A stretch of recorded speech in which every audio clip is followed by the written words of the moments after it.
안녕하십니까. 더병훈 여러분, 국가공인 직업상담사 2급 2차 대비 직업상담 실무론 중에서 상담학 파트의 두 번째 시간입니다. 여러분, 교재 위치는 12페이지에 해당되는 집단상담부터 오늘 강의를 하도록 하겠습니다. 자, 집단상담 이론은 직업상담학 분야에서 앞부분에서 다루는 것 중에서는 가장 중요하다 이렇게 볼 수가 있겠고요. 또 1차도 마찬가지겠지만 2차에서도 약방의 감초처럼 늘 나오는 건데요.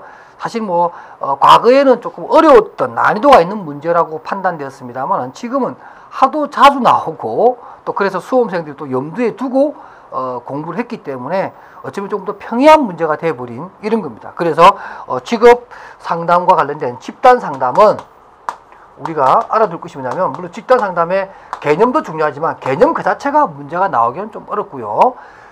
문제가 나온다면 집단 상담의 예를 들면 장점이라든가 또 단점 이런 문제가 자주 나오고요. 이건 1차 때도 잘 나오는 문제들이잖아요. 그 다음에 또 이런 집단 상담의 종류죠. 집단 상담의 유형이라 그럴까요? 유형 이런 문제가 2차에서 좀 잘 나오고, 그럼 세 번째는 뭐냐면 이런 집단 상담에 있어서 그 과정 내에서 일어나는 여러 가지 활동이라든가 또는 집단 상담의 단계 이런 문제들이 또 네 번째로 우리가 살펴볼 수 있는 이런 것들입니다. 그래서 장점, 단점, 또 집단 상담의 유형, 그 다음에 과정 내에 일어나는 활동들, 주로 이제 톨버트 이론이 시험에 잘 나오고요. 그 다음에 상담의 단계라고 해서 주로 이제 또 그 부처의 3단계 이런 것들이 1차 때도 여러분 다 보셨던 내용입니다만 역시 이것도 이제 암기를 해서 이제 써야 되는데 쓸 때 주의할 내용들을 한번 살펴보는 그런 문제로 가겠습니다. 첫 번째 기출문제 6번은 집단 상담의 그 형태와 접근 방식에 따라 여러 가지 나눌 수가 있습니다.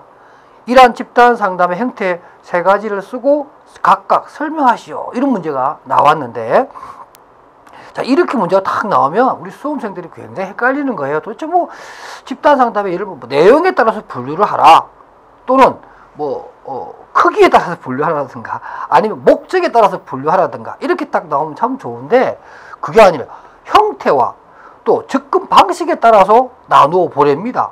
그것도 세 가지가 있다는 거죠. 그리고 그것을 설명하라 이렇게 나옵니다. 그러니까 이게 형태와 접근 방식이라는 게 대체 뭔가, 이런 것들은 사실 진짜 폭넓은 공부가 되지 않으면 답안지 쓰기가 쉽지 않은데요.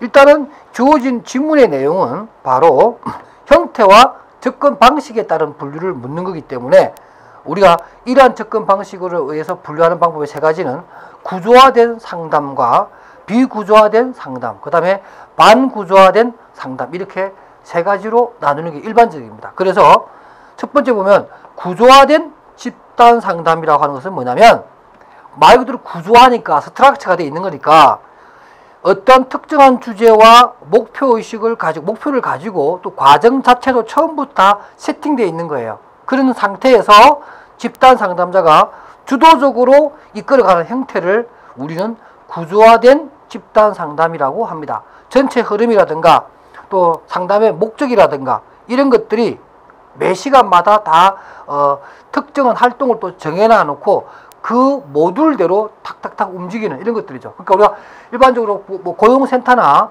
취업성공 패키지에 해당되어서 집단 상담에 참여하시는 내담자들은 대부분 다 바로 이러한 구조화된 집단 상담에 의해서 한다, 이렇게 보시면 될 것 같고요. 우리가 지금 현재 직업 상담은 대부분 다 구조화된 집단 상담을 하고 있다, 이렇게 보시면 되겠습니다.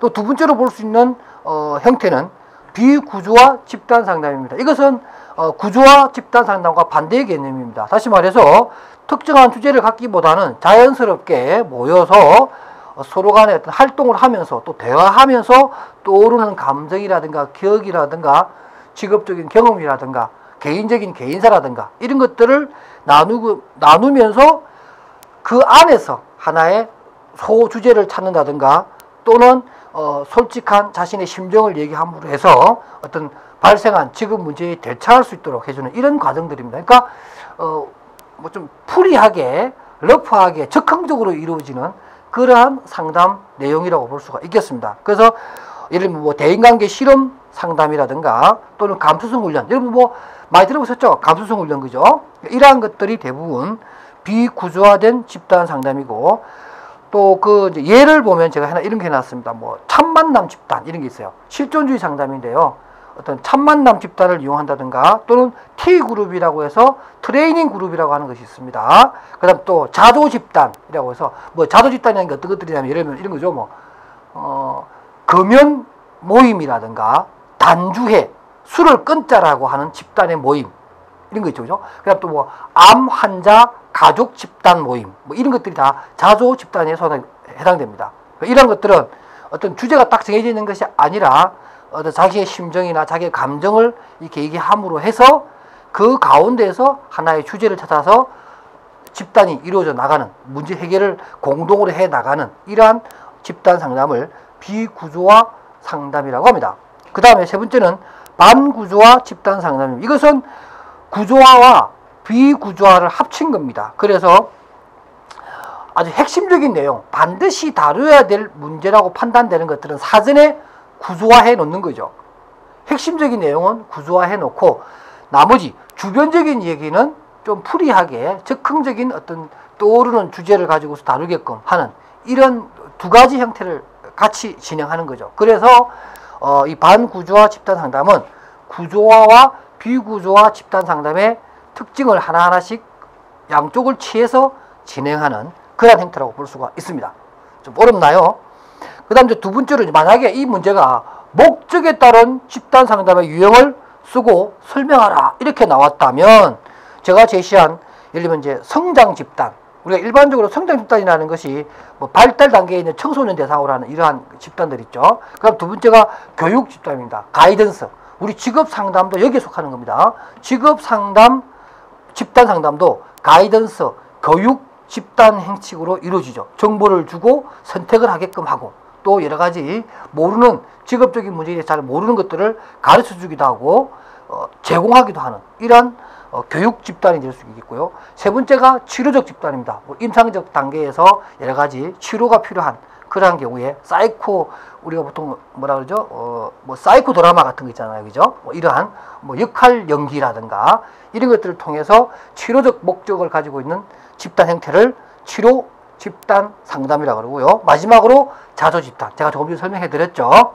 그러한 뭐 금연 모임, 또 술을 끊는 단주의 모임, 뭐 이런 것들이 다 단도박회도 있죠. 단도박회, 도박을 끊는 사람들의 모임, 이런 것들이 다 자조 집단에 해당됩니다. 또 내용에 따른 분류 중에 또 보게 되면 참만남 집단과 가이던스 집단이라고 하는 것이 있고요. 상담 집단, 치료 집단, 또 자조 집단 이렇게 할 수 있는데, 가이던스 집단은 제가 조금 전에 말씀드렸으니까 참만남 집단이라고 하는 것도 하나 알아두시기 바랍니다. 뭐냐면 그 교재 12페이지 밑에서 네 번째 줄에 보면 동그라미 1에 참만남 집단 이렇게 되어 있는데, 타인과의 보다 의미 있는 만남과 접촉을 통해서 인간관계에 대한 경험적 통찰과 학습, 또 인간 실존에 대한 자각을 강조하고자 하는 그런 모임이죠. 뭐 우리가 이런 것들요, 여러 가지 어떤 게 있냐면 참만남 모임이 최근에 굉장히 많아졌어요. 예를 들면 뭐 좋은 학부모 되기 모임, 뭐 그런 거 들어보셨죠, 그죠?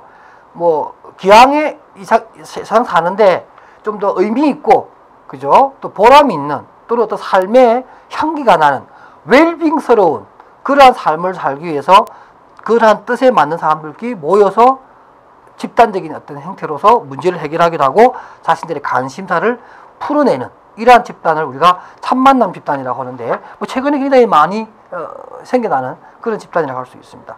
이런 것을 포함해서 뭐 내용에 따른 분류 또는 목적에 따른 분류, 이렇게 해서 여러분들이 문제를 풀어주셔도 좋겠습니다. 그 다음에 기출문제 7번입니다. 집단 상담의 장점이에요. 뭐 장점을 써라, 단점을 써라, 또는 뭐 1대1 상담에 비해서 집단 상담이 좋은 점, 이점이 뭐냐, 이런 문제들이 여러 가지가 나오는데, 제가 그 모범 답안으로 제가 그 서술형으로 쭉 써놨는데요. 뭐 이것도 좀 좋을 것 같고요. 그 다음에 또 그 다음 장 넘기시면 제가 보충해 보면은 또 나와 있는데요. 참고로 여러분들이 그 기출문제 1번의 모범 답안과 그 다음에 14페이지에 나와 있는 보충은 여러분들 한번 참고로 읽어 주시고요.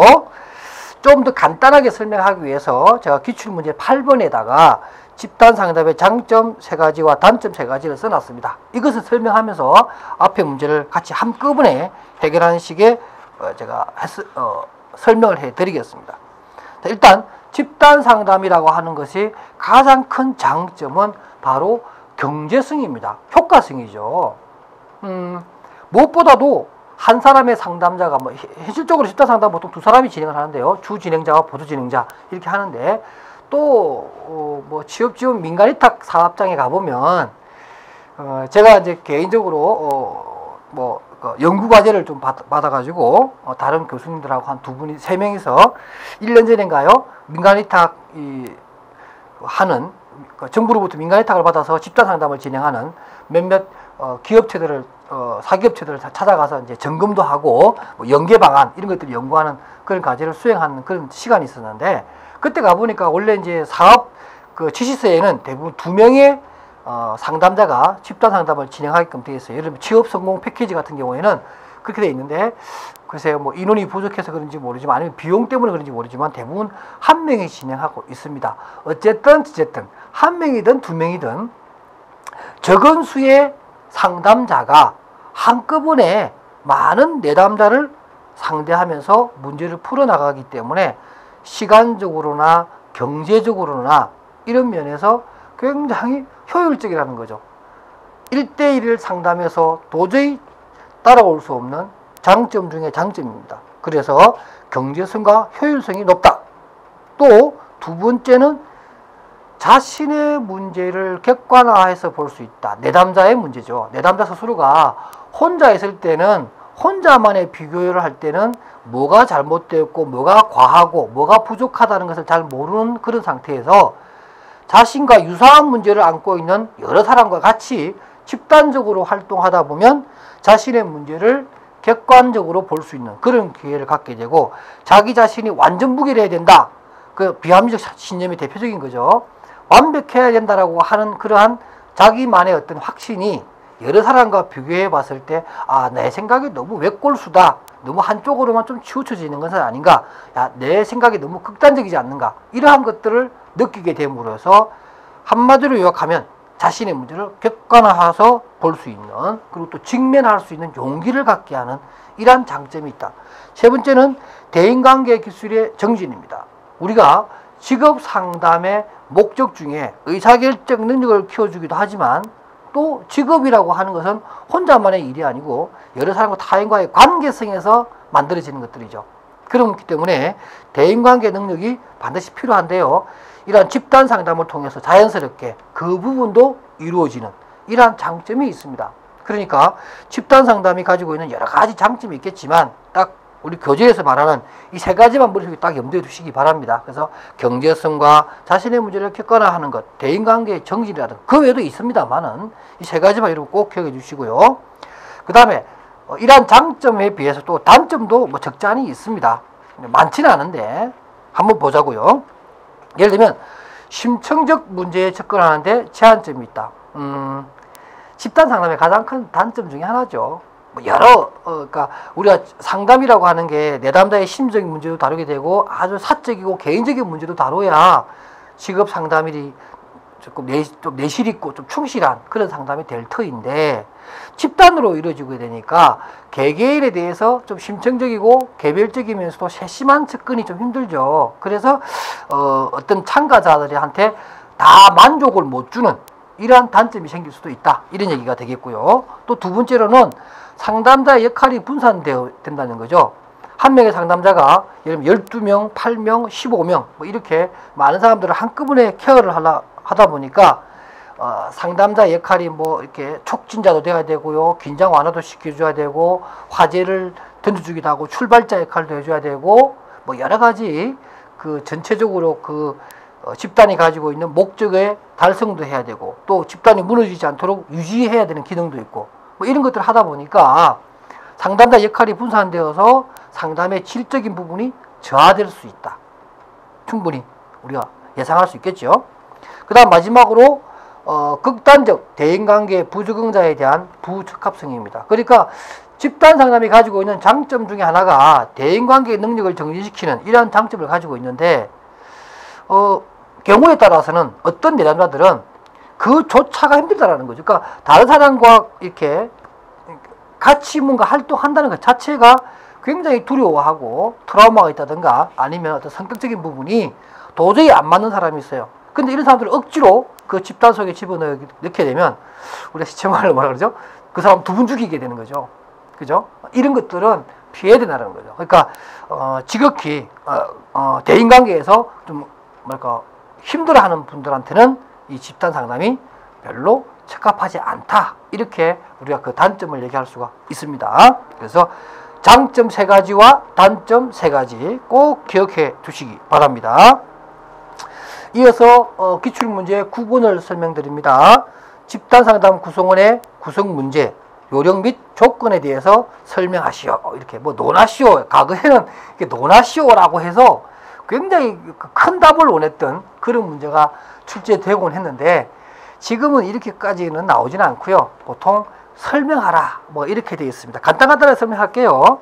논하라가 아니기 때문에 여러분들은 뭐 한 10줄 정도의 내용으로 쓰면 되는데, 어차피 여러분들이 이제 이 부분을 다 다뤄야 되기 때문에 제가 논하라 이렇게 해서 크게 한번 설명해 보겠습니다. 그러니까 교재 15페이지와 16페이지에 걸쳐져 있는 이 총 6개의 내용은 각각이 주관식 문제가 될 수도 있다는 겁니다.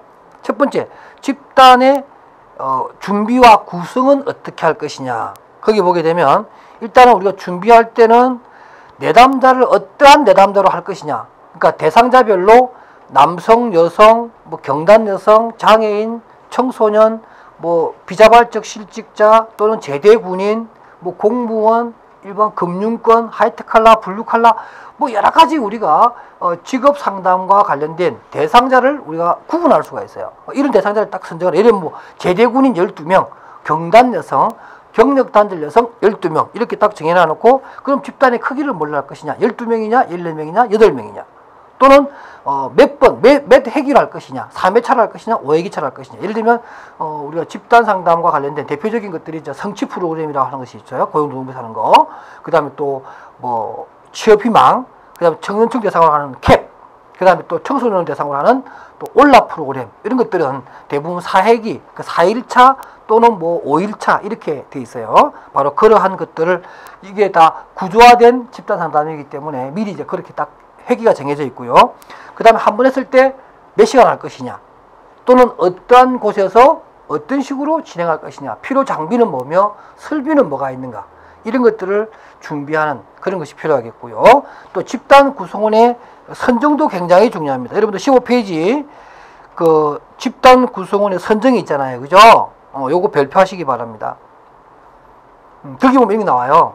어떤 사람들끼리 모이면 좋으냐 하면은, 일단은 뭐 청소년 시기, 그러니까 아동기 때는 남녀를 구분하는 것이 좋고, 아동기를 지난 청소년 시기 이후로는 남녀를 섞어 놓는 것이 좋겠다. 이런 얘기가 또 나오는 겁니다. 그 다음에 또 뭐냐면, 집단을 구성할 때는 첫 번째는 성을 구분할 것이냐 말 것이냐, 이런 것이 있고, 또 두 번째가 뭐냐면, 이것도 참 중요해요. 직업 이력이나 직업적 경험이 좀 낮은 사람이면 더 효과가 있다는 거죠. 집단 상담이. 세 번째가 뭐냐면, 동질성을 유지했으면 좋겠다. 이런 거, 동질성을 유지했으면 좋겠다. 동질성이 있었으면 좋겠다. 이 얘기는 뭐냐면, 너무나 사회적 거리감이 차이가 난다든가, 나이가 너무 많이 차이 나다든가, 아니면 뭐 한쪽은 화이트 칼라 6명, 블루 칼라 6명, 이렇게 해서 12명을 해놓으면 잘 안 맞겠죠. 뭐 의견 대립도 있을 수 있겠고, 서로가 경험한 능력과 차이가 다르기 때문에 집단이 잘 융합되지 못할 거예요. 집단 상담에 역동성이 일어나지 않는다, 이런 얘기죠. 그러니까 가능하면 어떤 직업적 이력이 좀 동질적이면서도 전체적으로 이력은 좀 짧으면서도 성인이라면 남녀 간을 좀 섞어서 구성하는 게 좋겠다. 이렇게 설명이 가능하겠죠. 꼭 기억하십시오. 저 교재에는 그렇게 자세하게 설명 안 했지만, 제가 정리라면 이런 기본적인 내용을 지키면서 구성하는 게 좋겠다, 이런 얘기고요. 집단의 크기는 보통 뭐 8에서 12, 5에서 8, 뭐 여러 가지 형태가 있습니다만은, 그거는 뭐 딱 정답이 있는 건 아니에요. 개인적으로 보통 보면 6명에서 15명 사이가 가장 빈번하게 일어나는 규모다. 이렇게 보시고요. 그 다음에 모임의 빈도는 가능하면 모임의 빈도는 줄이는 게 좋습니다. 아까 집단 상담의 장점에서 우리가 얘기했잖아요. 경제성이 굉장히 중요하다. 그러니까 목표 달성이 가능하다면 굳이 뭐 길게 할 필요 없다라는 거죠. 짧게 해서 효과를 볼 수 있다면 짧은 방법도 좋은 것이다. 그 다음에 이제 좀 내려가서 6번입니다. 집단의 폐쇄성과 개방성이죠. 자, 폐쇄성이란 뭐죠? 예를 들면 내가 10명 가지고 시작했어요. 10명을 진행하다가 중간에 한두 명이 빠져버리게 되면 보충을 하느냐, 빠진 두 사람을 위해서 새로운 두 사람을 집어넣느냐 중간에, 그렇지 않다는 거죠. 그게 바로 폐쇄형이고요. 개방형은 10명이 하다가 두 사람이 피치 못할 사정으로 빠지게 되는 경우에 예비자 중에 2명을 또 채워서 마지막까지 10명으로 이 과정을 끝내느냐, 이런 경우라면 개방형이라고 볼 수가 있습니다. 그러나 일반적으로 집단 상담의 기본적인 형태는 폐쇄형입니다. 새로운 사람을 굳이 중간에 끼워 넣는 그런 경우는 없어요. 그래서 여러분들 대부분 집단 상담은 폐쇄형으로 이루어진다, 이렇게 답안지를 쓰셔도 상관없습니다. 꽤 큰 문제인데 최근에 문제의 어떤 그런 경향을 보면 짧은 내용을 간단하게 쓰는 그런 형식으로 나오고 있기 때문에 조금 전에 제가 얘기했던 구성에 관한 내용, 이런 문제가 따로 나온다든가, 조금 전에 뭐 폐쇄형과 개방형에 대해서 간단하게 설명하라든가, 이런 문제가 나오지 않겠는가, 이렇게 생각을 합니다. 그 다음에 기출문제 10번입니다.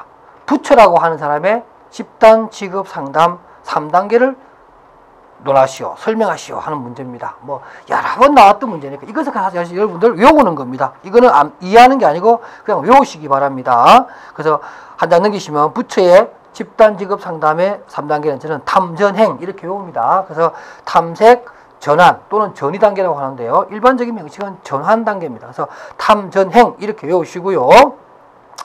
탐색 단계에는 자기 개방과 흥미와 적성에 대한 탐색이 이루어진다, 이렇게 되어 있고, 탐색 결과에 대한 피드백이 이루어진다, 이렇게 여러분들이 설명해 주시면 되겠습니다.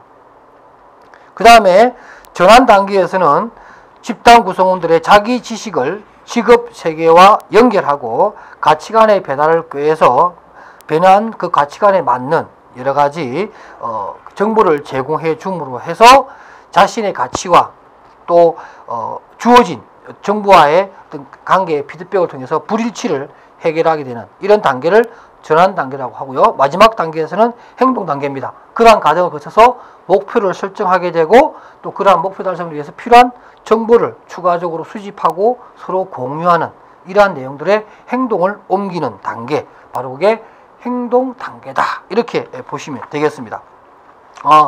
부처의 이 3단계는 간단한 내용이지만 사실 집단 상담의 어떤 단계를 논한 학자들도 별로 없고요. 또 그러한 것을 또 다양한 어떤 그런 그 이론도 많이 없어요. 그래서 부처라는 분의 이 3단계가 굉장히 소중한 내용입니다. 출제하는 입장에서는. 그래서 마땅히 뭐 이렇게 참고해서 낼 만한 것들이 별로 없어요. 그래서 부처라는 이분의 3단계가 굉장히 시험에 잘 나온다, 이런 얘기고요. 아울러 여러분들 기출문제 11번입니다. 이 톨보트라는 분의 내용도 한번 알아두시기 바랍니다. 이 부분 보면 집단 직업 상담에서 반드시 해야 될 5가지 활동 유형, 제가 조금 전에 이게 나왔죠. 과정 중에 해야 될 뭐 활동 내용들, 이런 거 있잖아요. 이런 게 시험에 참 잘 나오는데, 바로 이 톨보트의 5가지 활동 유형입니다. 그럼 꼭 외워두시기 바랍니다. 이거는 외워야 되는 겁니다. 누가 말한 무엇, 이런 것들은 내 개인적인 주관적인 단어가 들어가면 안 되겠죠. 그 사람이 말한 내용만 얘기해야 되는 거니까, 시험 자체가. 그러니까 톨보트가 말한 활동 유형 5가지 써라, 그러면은 내가 막 5가지를 생각해내면 안 됩니다. 톨보트라는 사람이 말한 걸 얘기하는 거니까, 바로 탐색, 상호작용, 개인적 정보의 검토, 목표와 연결, 그 다음에 직업적 그리고 교육적 정보의 획득과 검토, 마지막 의사결정, 이 5가지 활동이 집단 상담에서 반드시 이루어져야 되는 활동으로, 누가 말했다고요? 톨보트가 말했다. 꼭 외워두셔서 이 탐색, 상호, 개인, 직업적 의사결정, 뭐 여러분들이 앞에 글자, 머리 글자만 따로 떼어서 뭐 이렇게 외우는 방법도 있을 것이고, 이해하고 난 다음에 여러분들이 이제 어떻게 할 것이냐 하는 부분, 여러분들이 이제 개인적으로 다 제가 어떤 이 방법을 알려드리면 그게 맞는 분도 있고 안 맞는 분도 있고 그래요. 외우는 방법이. 그래서 제가 굳이 권장하는 방법을 제가 굳이 밝히지는 않습니다. 제일 좋은 방법은 머리 앞부분만 이렇게 따로 떼어서 이렇게 암기해 주시고, 톨보트가 말한 것만 얘기하라 그랬으니까 뭐 다른 내용 볼 것도 없어요. 그냥 이 교재에 있는 요 내용만 여러분 암기해서 쓰시면 될 것 같습니다. 자, 이렇게 해서 이번 시간에 준비한 직업 집단 상담에 관련된 기출문제 중심의 풀이를 모두 해드렸습니다. 여러분 수고하셨습니다.